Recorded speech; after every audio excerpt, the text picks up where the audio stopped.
I will.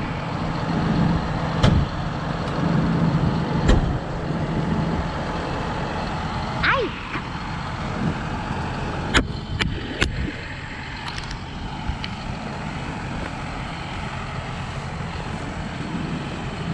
Okay, I think that's back now.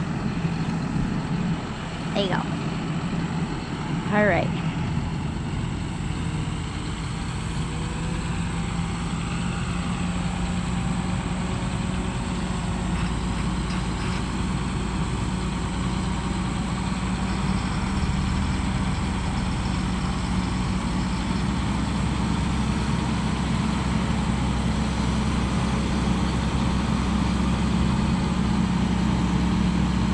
Yay!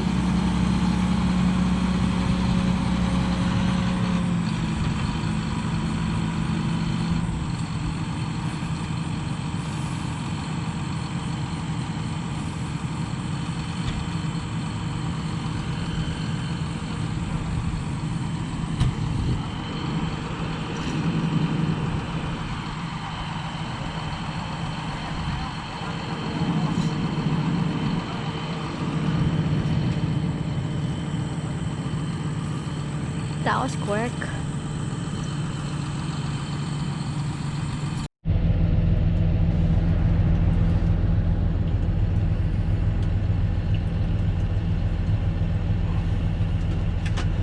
All right. Let's say we do some filming. Okay. Mr. Risa, Yeah. what do you think of this year's hay production? Shit show. It's a what show? Shit. It's not shit. The hay's not bad, right? It's wet. Look at that. Yeah. Well, let's just take a little ride around here. See, we may as well. We're here. We might as well You enjoy hold this. you hold the camera because you're better at it. You don't even want to be on camera. No. Now watch what happens when he gets into the mud with the baler. Oh, you're pointing it at the wrong thing. See, when he gets into mud, you know what's going to happen? The Sink. wheels are going to start to stop spinning. It's just going to stop spinning. Watch this. There. Oh, yeah. No. Yeah, there it is. Oh, I see. I and see. it actually turns backwards and starts plowing. see. Now. So that's what it was doing in my baler too yesterday. I Oh see. yeah. That's how it goes. Hmm. This is the way it goes when you get into mud. So what do you do when you're in the mud? I can't believe he got out of that. I agree. I thought he's going to be stuck on that one for the first time. All right, so this field is a swamp normally. But this year, we seem to have found ourselves in an area like that. This is, the last 2 days, this is all we've been doing, is that, cutting ruts. Now, by next summer, that 8-inch cut, deep cut, Yeah. will all be leveled off. By itself, or are you going to have to do something about it'll do it all by itself. Wow. It's just swampy ground. It will. The roots of the grass will grow.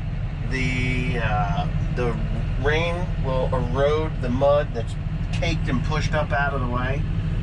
It will actually fill in the hole. Fill in the hole. It'll fill in the ruts. It'll fill them in. Now there will be indentations there.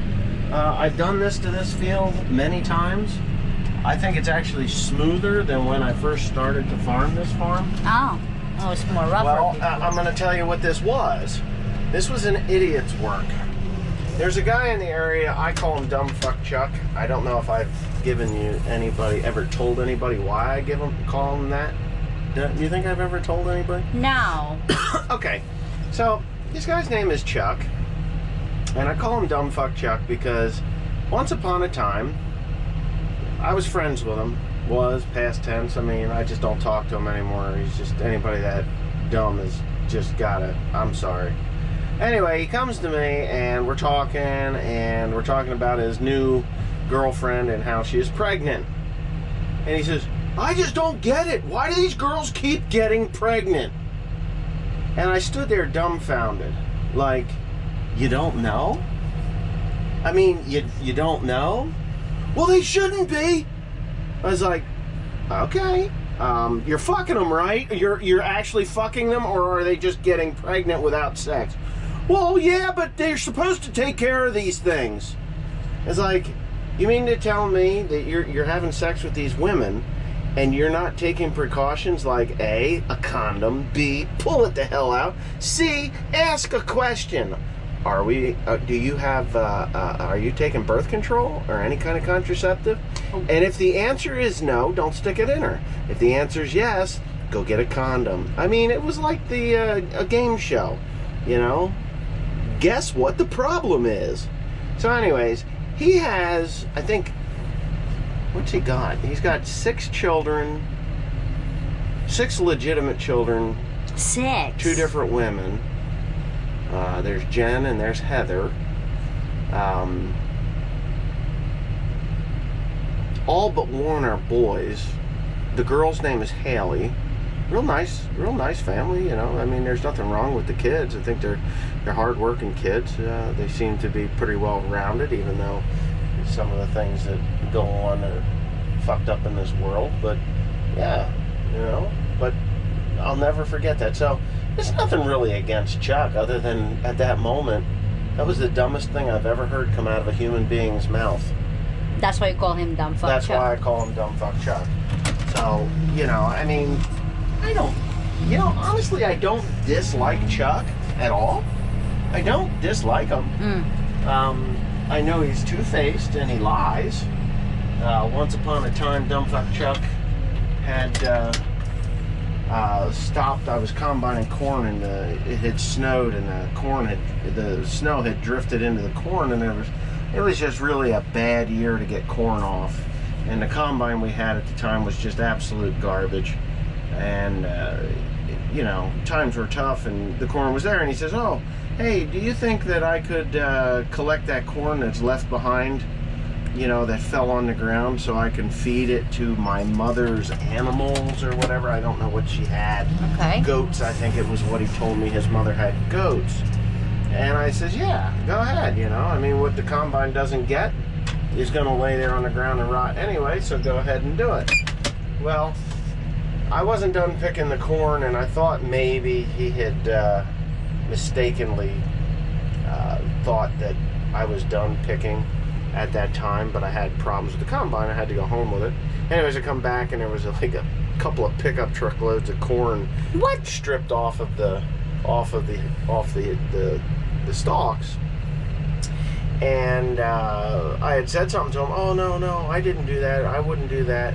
And then the combine broke down again, and I left it in the field there. And like 2 days later, I went back with the parts that I needed to get it going again. And somebody had vandalized it, knocked the lights out of it. Now, I'm not saying that he did it. I'm just saying that had happened. Anyways, I find out years later he slipped up. I was talking with him. And he says, yeah, he said, my mom didn't have goats. I just told you that because I wanted to sell the corn for money. He took it up to Hackettstown. So he went out and he picked the corn, you know, and he sold it to Hackettstown. What a nice guy, huh? Yeah, at least he told me years later that that's what he had done. I was like, you know, and that, you know, that's another reason why I really don't talk to him too much anymore. Thief. Yeah, Magnanako. Magnanako is right. Oh. So what was the other thing that he had done? Oh, once upon a time, his girlfriend, the second one that had 3 kids with him, her name was Jen. Anyway, me and Timothy were coming up the road, and there was a pocketbook in the middle of the road. It was a pocketbook, a full-blown woman's pocketbook. So I stopped, and I picked it up, and I didn't look in it right away because it was in the middle of the road, and I drove back to the farm. I put it in. I had the 4450, and I put it up on the side there behind the hydraulic levers. And I get back to the farm, I open it up, and I'm like, oh, I know who this is. It's Jen, Chuck's ex-girlfriend. They had broken up at the time. At that point, they had been broken up for a while, I guess. Anyway, it had her driver's license and $1,700 in the pocketbook. Wow. I'll never forget, $1,700 in cash, $100 bills in the pocketbook, and then there was, in the wallet, there was some more, because that was in an envelope, and then there was some other money in there, but it was like $20 or $30 in ones and fives. So, Anyway, I had Tim with me, and differential lock, kid. Differential lock, kid. I gotta learn how to hit that differential lock, man. Anyway, I got her driver's license, and it didn't have Dumbfuck Chuck's address on it. It had a different address to it. So I went to that address, knocked on the door, and she hadn't paid her rent. Oh. So I was like, well, all right, I know where her father lives. Right. So I went down to her dad's place, and we'll pass it on the way by. I went down to her dad's place, and I go to the back door because, you know, it's what people do in the country. They don't go to the front door, they go to the back door. Anyway, I see him laying on the couch watching sports. I don't know whether it was soccer or football. It was summertime, so it had to be soccer. Anyways, I knock on the door like that, and he's out. He's asleep. So it's a screen door, so I go like that. Right. Whoa! He was ready to fight. He was half asleep. I mean, pretty near half totally asleep. And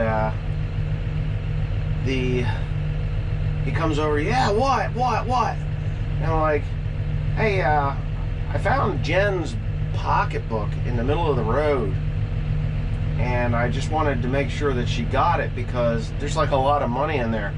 Oh, all right, yeah, I'll take it. So he takes it. And the next day I'm at the farm, and I can't make this shit up. I'm at the farm, and I'm in the shop, and Jen comes walking in the driveway.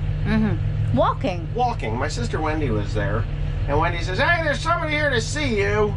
I'm like, yeah, all right, whatever. So I look out, and I see it's Jen, and I could look out around the building, and up at the end of the driveway on the road was like a 4010 with a hay tedder behind it. And I'm like, huh, all right, well, whatever. Anyway, she comes in, she says, you know, I thought my life had ended when I couldn't find my pocketbook. She says, I'm going back to college, and that was my tuition money to the community college up here. And she says, I just could not believe when my dad called and told me that Wesley Pandy had brought my pocketbook back. She says, I don't care what Chuck says about you, you're all right. I was like, wow. And up until that point, I would have to say that I really didn't have a bad relationship with Chuck, but I don't care what Chuck says about you, I think you're all right. So there you go. So that was really, I never did talk to Chuck, maybe once after that. Dumbfuck Chuck. Anyways, back to the original thing, why Dumbfuck Chuck is involved in this piece of property. The woman that owns it hired him to plow the ground, work the ground, and seed the ground. Okay. She paid him in advance. Wow. When he got done plowing, she paid him for the rest of it because she doesn't live here. She lives elsewhere. And that was all the farther he got. Is he stuck? Clump. No, he's not stuck. He's not stuck, he's clump. Yeah, he's trying to go too fast. He needs to slow down.